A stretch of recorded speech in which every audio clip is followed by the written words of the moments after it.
Hi, welcome to Good Health for Our Children. I'm Dr. Ralph Diamichis. I work with my wife Lonnie Diamichis, another naturopathic physician and professional herbalist. And these are literally things that I would like my children to know and that they could pass on to their children. And this is really chapter 1. And the reason I say that is most of our work is writing books. That's what we do. We write books about various different topics, and we do videos related to it. We do television shows. For many years, we've done the TV show Ask Ralph and Lonnie, which has addressed herbology and feng shui, environmental health, a wide variety of subjects, essential oils, perfumery. But this is a particular topic that I think people should know. And so I'm going to, with each episode, address really one central issue that people need to understand about their health if they want to maintain their good health and reclaim their good health. Now, the one we're going to talk about today is essentially why people get fat and why people get diabetic. And I have to tell you, it's probably not your fault if you are carrying extra weight or you are dealing with diabetes, or if you know people who are dealing with that. It's not their fault. It's due to a major shift in our food supplies. I've said this so many times, but I'm going to say it again. About 150 years ago, the average person got about 10 pounds of sugar each year. 10 pounds, that's a couple of bags. Now the average person gets about 110 pounds a year in the United States. The challenge here is that people think that if you eat less and you exercise more, you're going to lose weight. This was an idea propagated by medical doctors for many years, and it's based on the law of thermodynamics, which means that, once again, if you allow a certain amount of fuel in and you use more fuel up, you'll reduce. That works great for a Chevrolet engine, or even a Ford. That works great for mechanical things. We are not mechanics. We are not mechanical objects. We are living beings. We are much, much more complicated than that.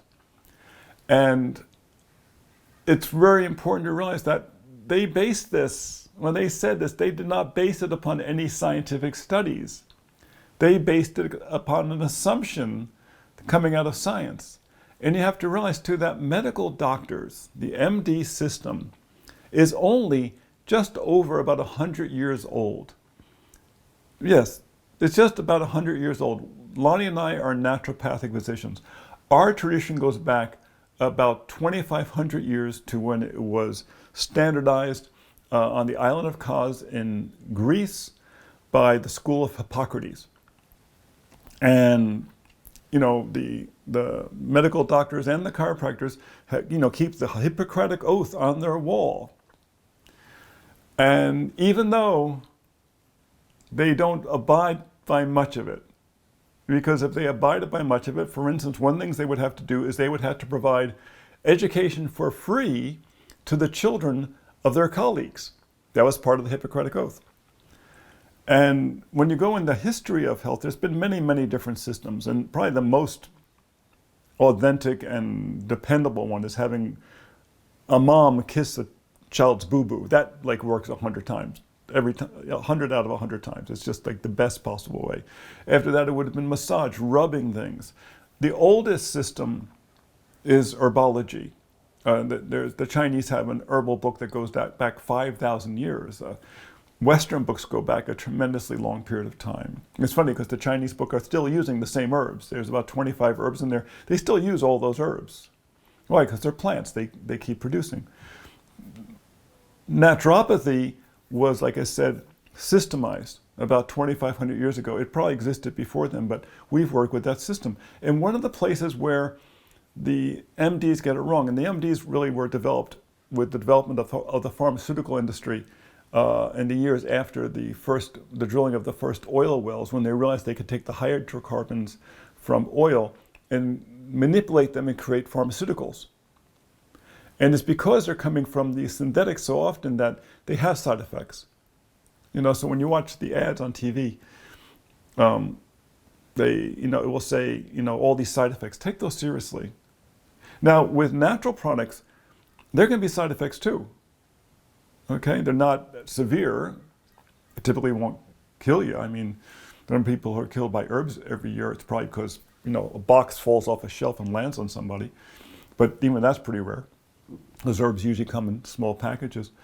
But the method's very, very safe. And naturopaths use natural methods. We use, natural products and natural techniques. And Lonnie and I no longer, practice with, clients anymore. Our work is primarily in writing. After 50 years of doing it, you feel like you need to do something different. But that Hippocratic oath, it starts with, first, do no harm. And the MDs and the chiropractors, both good fields, both feel, well, that means don't harm your patients. Don't go in and do something that's going to harm them. And of course, it's hard to prevent sometimes, especially with pharmaceuticals, because they started 100 years ago. The pharmaceutical industry started 100 years ago, and it's taken 100 years for their drugs, things like OxyContin and phenol, to now, through overdoses, to be killing more Americans annually, I believe, than cancer. It took 100 years to reach that point. So honestly, that idea, first do no harm, all those drugs initially were prescribed by MDs. They're not really following, but in truth, they don't understand what it means in the first place. To give them a pass on that. Okay, we're going to give them a pass on that. People are in pain, they give them things for pain. You understand, making people's pain go away is an important thing. But what does it really mean? First, do no harm. It helps if you've actually studied classical Greek in college, which I happen to have done. It also helps if you're a linguist, and Lonnie and I are both linguists, and we've studied a lot of different languages.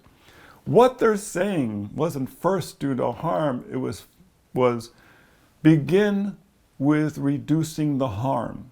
In other words, what's causing the problem? Where's the problem coming from? We gave you this beautifully designed body. The human body has been designed over thousands of years, with a very sure hand towards, allowing not only the strongest to survive, but also the most adaptable. It's a magnificent design. I've been studying anatomy for well over 50 years. I've been studying physiology almost as long. I'm still amazed. What you have to look for is what's causing the harm. And in the case of diabetes and overweight and obesity, the thing that's causing the harm is our food supplies. Starting in the 1800s, late 1800s, they started developing mills that could process grains. And it used to be people ate very few grains because there were a lot of work to do. Like, for instance, where we live in Northern California, and the tribes here, there was no word for starvation. The reason was the plants were so prolific that they could just reach out and grab food. But what a lot of their food was these little chestnuts, these little acorns, and they would take them and they'd grind them up and they would turn them into bread. But it was a long process because nuts, generally speaking, are very high in oxalates. Oxalates, when you actually see them, are like little glass slivers. And things like chocolate, things like almonds, especially spinach, these things are very high in oxalates. And you eat too many of these things, it will give you bladder stones and kidney stones. It also get into the joints and make you very, very stiff. A lot of times when people have a lot of problems with stiffness, I just say, avoid all the oxalate foods. Here's a couple of herbs that will help break that down. Give it some time and you'll notice that all that stiffness starts going away as your body gradually processes it out. So they had this food that was very high in oxalates, so they would take the food, they'd grind it on these stone grinding boards, and they would put it in carved out areas in big boulders and soak it.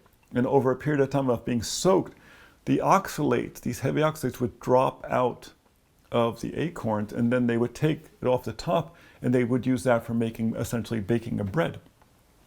So where many tribes along the Northwest had problems with other tribes raiding them to steal their fish, their dried fish, the tribes in Sonoma and Napa didn't deal with that because their work was so intensive. Like, in other words, you wouldn't go in and steal their acorns because you now had a huge amount of work before you could turn it into food. What people steal from other people is the result of the work. They don't want to take the work onto themselves. So it's a very long process. And grains for Westerners were like that. Growing grains, it was a lot of work to process them. And so people didn't eat a lot of grains. They ate a lot of other things. There was a lot more meat in the diet, more fish, there were more eggs, there was some dairy, things that didn't require quite so much processing. There were, vegetables and such, fruit. It's not fruits as sweet as they are today, but that's what they primarily ate, and a smaller amount of grains. But then when they started being able to use these large presses, these large mills, they could produce huge amounts of grain cheaply. And people started eating more and more carbohydrates. Currently, the typical American is eating about half of their diet in carbohydrates, 50%, okay? It should be about 10%. 10 to 12%. They're eating about 50%. And here is where the challenge begins. When you look at the human body, the thing that actually makes it put on weight, okay, is your choice of food, okay, and then how your body reacts to your choice. See, it's not just that people say, oh, well, weight loss is, weight is all hormonal. It's not all hormonal. It starts with your choice of food. Now, when you eat a food, the body has to process it. And if it's primarily protein, for instance, it goes into the stomach, and the hydrochloric acid goes in and it breaks down the protein. And the why it's doing that is that that protein has a program. Remember the words protein and program. Protein has a program. Your body is designed not to let any foreign programs into your body. Just like your computer, you have, programs there to stop any foreign programs from coming in without permission. Same thing. Your body's designed to stop any foreign program, any foreign protein from getting into your system. When it comes into the stomach, it breaks it down into amino acids. And now it's going to take that and process it, turn it into other things, including neurotransmitters. A lot of times when people are suffering from depression and anxiety, all they really need is more protein, high quality animal protein. Eggs are great, always carry. If you suffer from that, always carry an egg with you, a hard-boiled egg. Have a hard-boiled egg, it'll boost your mood very quickly because you're making more neurotransmitters. Those little neurotransmitters can transmit the good feeling chemicals to the parts of the brain that need it.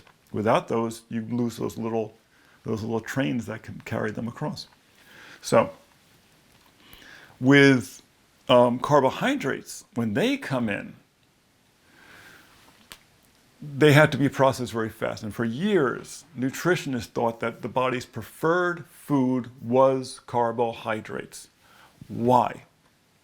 Because they were processed first. Okay, they're processed first. But the body can't store very much. Your body can only store a small amount, but enough for a day's worth of energy. Anything in excess of that, the body then turns into fat. It goes into the liver and it turns it into fat, and it stores it either in the liver or in the fat cells throughout the body. Okay? It can't store carbohydrates. Now it can store muscle. Where does it store muscle? It stores muscle by storing muscle, by making bigger muscles. You're working out. You got bodybuilders who have a lot of protein stored in their bodies. Now, when you eat fat, it goes through the same acid bath where it breaks things apart, but it doesn't have to be converted into amino acids because the body uses fat. It's fat that the body prefers as food. It's its favorite part. If you're eating a nice piece of meat and it's got good fat along it, you can admit it. The favorite flavor in the whole thing is the part that's got the fat. The fat is the best fuel. Just like, what is fat? It's oils. What do you run your car on? You run it on an oil product. It's when you run a candle, that wax, that's an oil product. They burn right up. Your body has to do very little processing to handle fats. It will immediately burn it up as energy, unless there's carbohydrates there first, because this is what happens. And this is the key to it. When your body gets excessive amounts of carbohydrates, and the excess is not real high, now the hormones go into action, okay? Your pancreas will excrete insulin. And you probably know this, it excretes insulin. What does the insulin do? The insulin tells the cells in the body, okay guys, we've been burning fat. We're really happy about it. We're feeling fine. But we just got this big influx of carbohydrates, aka sugar. And it's trouble. We're going to get it out of here as fast as possible. Okay, all you fat cells no longer release fat from the cells. It tells the body, don't release any fat.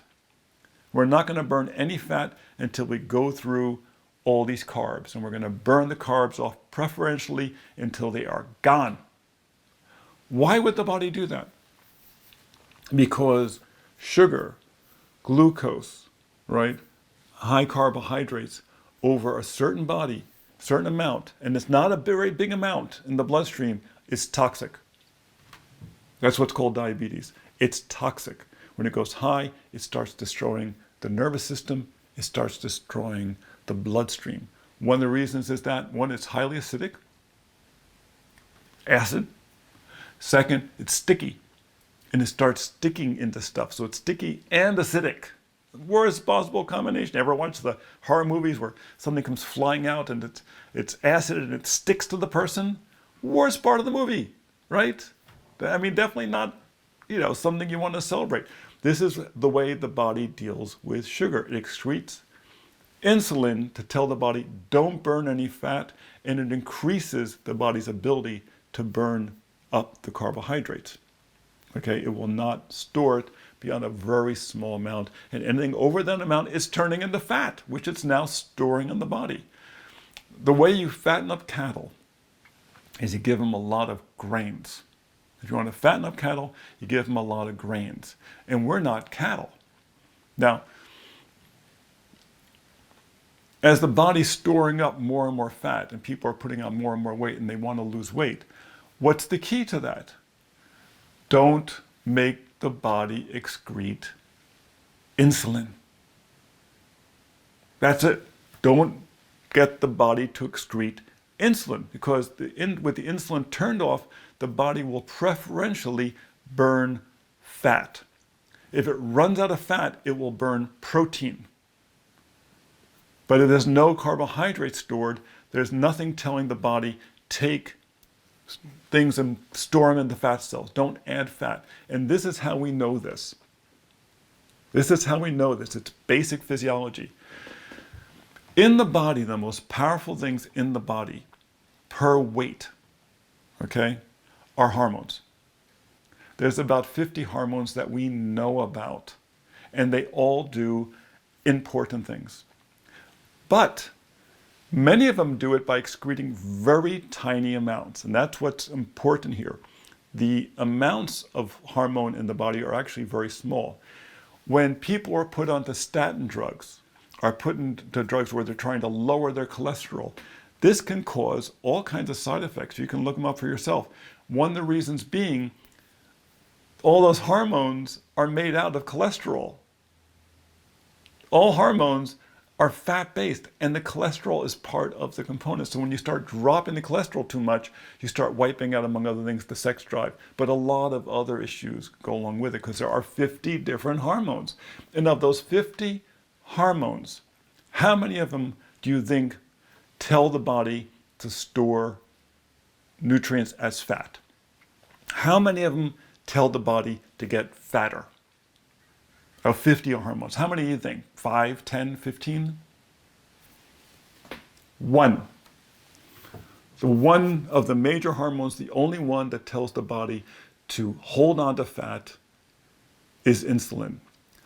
All the other major hormones, and there's probably about 10 or 12 of the big guys, all of the other major hormones tell the body to release fat into the bloodstream for energy. Why would they do that? Well, if you go someplace and you want someone to do something for you, professional work for you, and you go there and say, oh, can you fix my car? And they say, oh, yeah, sure. And what's the next thing they're going to say to you? Give me your credit card. In other words, you want me to do this work, you got to pay me. Well, it's the same thing with hormones. When the hormone tells the body to do something, like adrenaline, the body tells the body to speed up. Open your hands up, get ready to run. It tells the body to release fat from the cells and dump it into the bloodstream quickly. Why? It needs the energy to do that. So the hormone, in telling you to do that, is saying, okay, we're going to supply you with the energy that you need to do it. So all these other hormones, especially the big guys, all tell the body to release fat and burn it up as fuel. So if you want to lose weight and you want to avoid diabetes, what you do is you work very hard to keep your carbohydrates very low. Now, you've probably heard about the different types of diets that are out there. And the ones that really are designed best for the way the human body was designed, basically are called the low carb, high fat. So LCHF, okay? LCHF, low carb, high fat. And there's numerous different ones. The Atkins diet was a well-known one, but he was not really the originator of the system. This system goes back, there's books on it back to the 1700s that are still in print about how to accomplish this. And people were a lot less, overweight then than they are now. If you look back in the 1920s, most people were actually very slender, but in the 1920s, a physician who worked for one of the large industrial companies was having a problem with executives who were putting on too much weight, and he created a small booklet that spoke about this. Lower your carbohydrates in your diet, get them below a certain level, substitute fat for the carbohydrates. And that's the hard part about it. People have to understand. You're dropping your carbohydrates, but you have to give the body a different fuel. Your body's gotten used to running on carbs.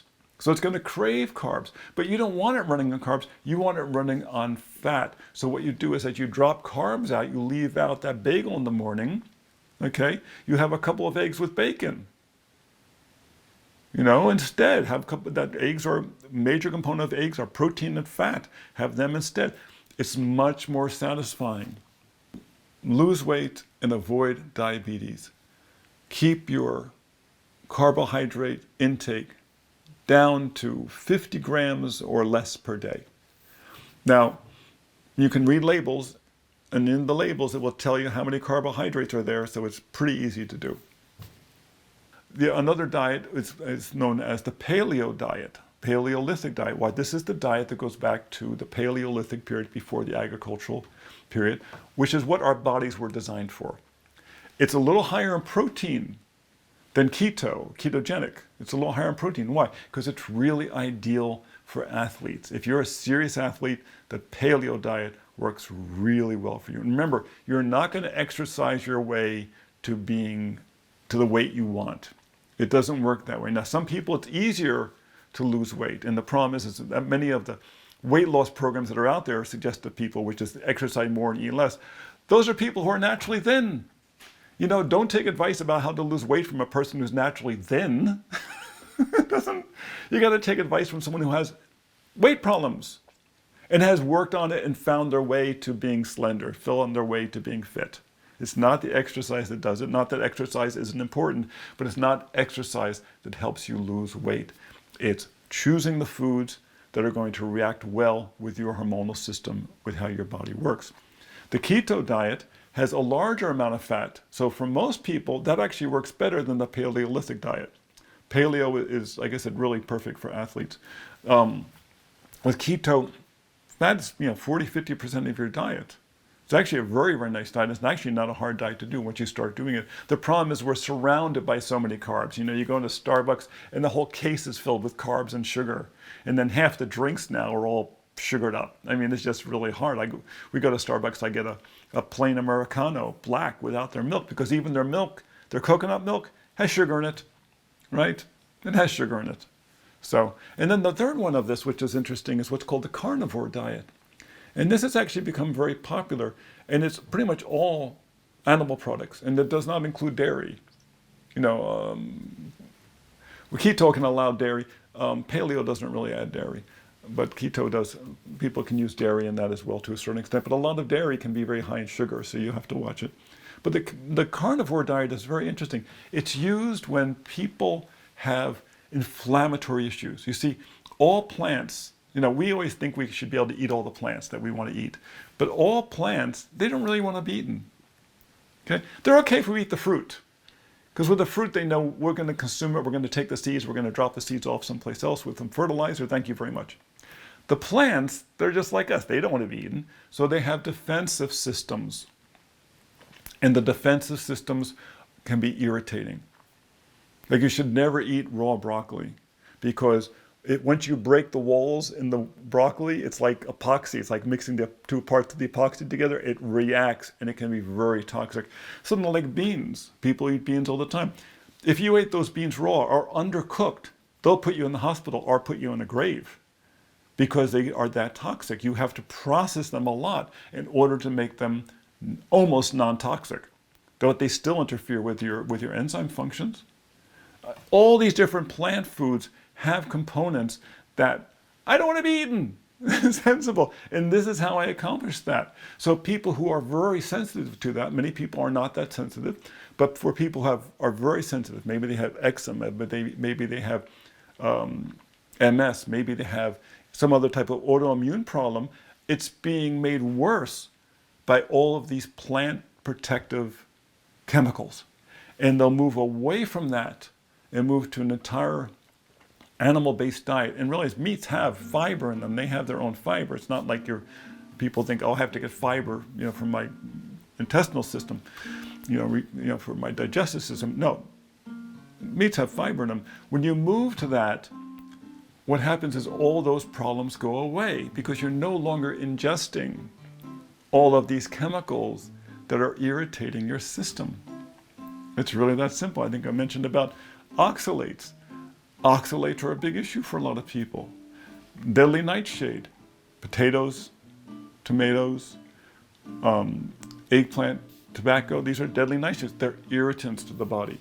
And they're really things that you need to avoid if you're suffering from these autoimmune issues.